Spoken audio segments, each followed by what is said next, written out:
Hey guys, welcome to my YouTube channel truly knowledge. आज के video में बात करेंगे क्लास 10th का झारखंड एकेडमिक काउंसिल से जो सेट 5 निकला है सोशल साइंस का क्लास 10 का, उसका क्वेश्चन आंसर। चलिए इस वीडियो को लेट न करते हुए स्टार्ट करते हैं। लास्ट है आपका। चलिए पहला क्वेश्चन है, स्वतंत्रता, समानता एवं बंधुत्व का नारा किस क्रांति ने दिया था? फ्रांसीसी क्रांति ने दिया था। अगला क्वेश्चन है, बिस्मार्क जर्मनी का प्रथम चांसलर कब बना था? 1871 ईस्वी में बना था। नेक्स्ट क्वेश्चन है, मनु स्वतंत्र पैदा हुआ किंतु वह सर्वत्र बंधनों से जकड़ा हुआ है, यह कथन किसका है? यह कथन रूसो का है। अगला क्वेश्चन है, किसके कल्पना दशक यूटोपिया में एक आदर्श समाज की कल्पना की गई थी? तो मैथ्सनी हो जाए करेक्ट आंसर। अगला क्वेश्चन है, यंग इटली की स्थापना किसने की थी?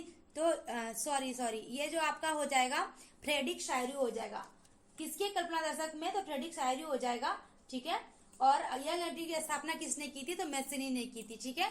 अगला क्वेश्चन है, असहयोग आंदोलन की समाप्ति किस घटना में हुई थी? चौरी चौरा हिंसात्मक घटना में हुई थी। अगला क्वेश्चन है, भारत छोड़ो आंदोलन की शुरुआत कब हुई थी? 8 अगस्त 1942 को हुई थी। तो ऑप्शन 1942 है, तो 1942 में टिक कर लीजिए। अगला क्वेश्चन है, गदर पार्टी की स्थापना किसने की? लाला हरदयाल ने की थी। अगला क्वेश्चन है, स्वदेशी आंदोलन की प्रेरणा से भारत माता की छवि को किसने चित्रित किया था? तो अवनींद्रनाथ टैगोर ने किया था। नेक्स्ट क्वेश्चन है, खुदाई खिदमतगार की स्थापना किसने की थी? तो अब्दुल गाफर खान ने की थी। नेक्स्ट क्वेश्चन है, इनमें से कौन सा नवीकरणीय संसाधन नहीं है? तो कोयला जो है इसमें से नहीं है। नेक्स्ट क्वेश्चन है, कितने किलोमीटर के बाद किसी देश का महासागरीय संसाधन का अधिकार नहीं है? तो 200 किलोमीटर के बाद अधिकार नहीं होता है। अगला क्वेश्चन है, भारत के कुल क्षेत्रफल में कितने प्रतिशत क्षेत्र पर पठारी भाग है? 27% है। मृदा अपरदन का कौन सा कारण नहीं है? तो मृदा हिम जो नहीं है। अगला क्वेश्चन है 15 नंबर, भारत में उपलब्ध स्थानधारियों में से कितने प्रतिशत लुप्त होने का खतरा है? 20%। ठीक है। नेक्स्ट क्वेश्चन है, सदाबहार वृक्ष चीड़ एवं औषधीय वनस्पति है किस राज्य में पाया जाता है? हिमाचल प्रदेश में पाया जाता है। नेक्स्ट क्वेश्चन है, पेड़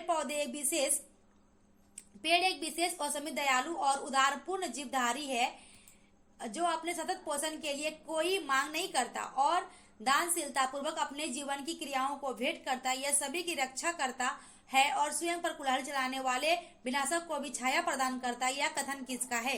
तो पेड़ के बारे में जो इतना अच्छे से बताया गया है, यह गौतम बुद्ध जी ने कहा था। नेक्स्ट क्वेश्चन है, विश्व में कुल आयतन का लगभग कितना प्रतिशत भाग महासागरों में पाया जाता है? तो 71%। अगला क्वेश्चन है, बहुउद्देशीय परियोजनाओं का कौन सा लाभ है? तो इसका जो है बाढ़ पर नियंत्रण, जल विद्युत उत्पादन, सिंचाई की सुविधा, सब पर लाभ है, इसीलिए उपरोक्त सभी हो जाएगा। अगला क्वेश्चन है, पश्चिमी राजस्थान में वर्षा जल संग्रहण की रीति किस कारण से कम हो रही है? तो ये जो हो रही है इंदिरा गांधी नहर से बारहमासी जल की सुविधा के कारण से कम हो रही है।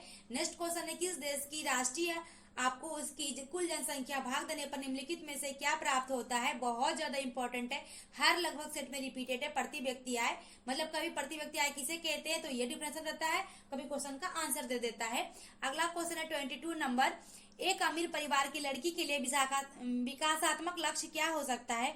तो अमीर परिवार की जो लड़की है उसके भाई को जितनी स्वतंत्रता मिलती है उसको भी उतनी ही स्वतंत्रता मिले, ये हो सकता है होगा। शिशु मृत्यु दर क्या सूचित करता है? तो शिशु मृत्यु दर जो है वो किसी वर्ष में पैदा हुए 1000 जीवित बच्चों में से 1 वर्ष की आयु से पहले मर जाने के बच्चों के अनुपात को बताना, ये होता है। अगला क्वेश्चन, निम्नलिखित में से ऊर्जा मुख्य स्रोत कौन कौन से है? तो ऊर्जा का मुख्य स्रोत सभी है, पेट्रोलियम, कोयला, विद्युत, ये सारे हैं। ठीक है। अगला क्वेश्चन है, निम्नलिखित में से कौन सी आर्थिक गतिविधि तिरछिक क्षेत्र में नहीं आती है? तो मधुमक्खी पालन जो है नहीं आती है। नेक्स्ट क्वेश्चन है, मनरेगा का विस्तारित रूप चुने। मनरेगा का फुल फॉर्म पूछा जा रहा है। तो मनरेगा का होता है महात्मा गांधी राष्ट्रीय ग्रामीण रोजगार गारंटी अधिनियम। ठीक है। Hey guys, welcome. बढ़ते हैं अगले क्वेश्चन की ओर। तो अगला क्वेश्चन है हमारा, किसी वर्ष में उत्पादित डैश के कुल मूल्य को सकल घरेलू उत्पाद कहा जाता है? तो कौन सा सकल घरेलू उत्पाद हो जाता है? सभी मध्यवर्ती तथा अंतिम वस्तुओं और सेवाओं। ठीक है। अगला क्वेश्चन है, सलमा एक सरकारी अस्पताल में नर्स का कार्य करती है, सलमा किस क्षेत्र की गतिविधियों में आएगी? तो ऑब्वियस है ये संगठित क्षेत्र में आएगी, क्योंकि छोटी ओटी का इसका अपना लेना पड़ेगा देख के। ठीक है।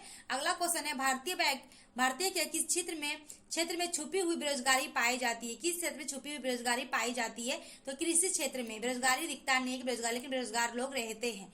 अगला क्वेश्चन है, इस क्षेत्र इस क्षेत्र के श्रमिक माल का उत्पादन नहीं करते हैं। कौन सा क्षेत्र है श्रमिक माल का उत्पादन नहीं करते, बेसिकली ये पूछा जा रहा है। तो तृतीय क्षेत्र।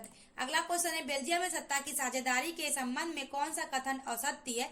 असत्य की अगर बात कहें तो बेल्जियम में अलग अलग सरकार इसके डच फ्रेंच संविधाओं का असमान प्रतिनिधित्व है, ये वाला नहीं है, बाकी बस सारा सही है। अगला क्वेश्चन संघात्मक शासन प्रणाली वाला देश इनमें से कौन सा नहीं है। तो श्रीलंका नहीं है। तो कौन सा प्रणाली है एकात्मक, वहां पे अगला क्वेश्चन वही है। निम्न में से किस देश में एकात्मक शासन व्यवस्था है। तो श्रीलंका में। कौन सी नहीं है तो श्रीलंका। और वहां पे क्या है तो एकात्मक सरकार चलता है, ठीक है ना, ये याद रखिएगा। अगला क्वेश्चन है भारत में स्थानीय शासन प्रणाली किसके स्तर की है। तो स्थानीय जो है आपका त्रिस्तरीय है। स्थानीय क्या है त्रिस्तरीय है। अगला क्वेश्चन है संघीय सरकार की एक विशेषता नहीं है। अगर नहीं की बात करें तो वो जो नहीं निर्वाचित पदाधिकारियों ऑप्शन नंबर ग, निर्वाचित पदाधिकारी ही सरकार में सर्वोच्च ताकत का उपयोग कर सकते हैं। अगला क्वेश्चन निम्न में से कौन सुम्मिलित है। अगर सही की बात किया जाए तो सही जो है अवशिष्ट शक्ति केंद्र सरकार है, ठीक है। अगला क्वेश्चन है इनमें से कौन सा एक हित समूह का उदाहरण है। तो बामसेफ है। क्या है बामसेफ है। अगला क्वेश्चन है नेपाल में हुए संघर्ष को किन निम्न में से क्या कहा गया था। तो इसमें लोकतंत्र के लिए दूसरा आंदोलन कहा गया था। और लास्ट क्वेश्चन है सेट 5 का, और ये खत्म भी हो गया। लोकतंत्र और जनसंघ के बीच में क्या असत्य है। अगर असत्य की बात किया जाए तो लोकतंत्र का जन संघर्ष के माध्यम से विकास अवरुद्ध होता है, ये असत्य है। तो आज के सारा क्वेश्चन सॉल्व हो गए। आई होप आपको सारा सेट 5 तक आपको सोल्यूशन मिल गया होगा। अगर हमारी ये वीडियो अच्छी लगी हो लाइक सब्सक्राइब और शेयर जरूर करें। Thank you.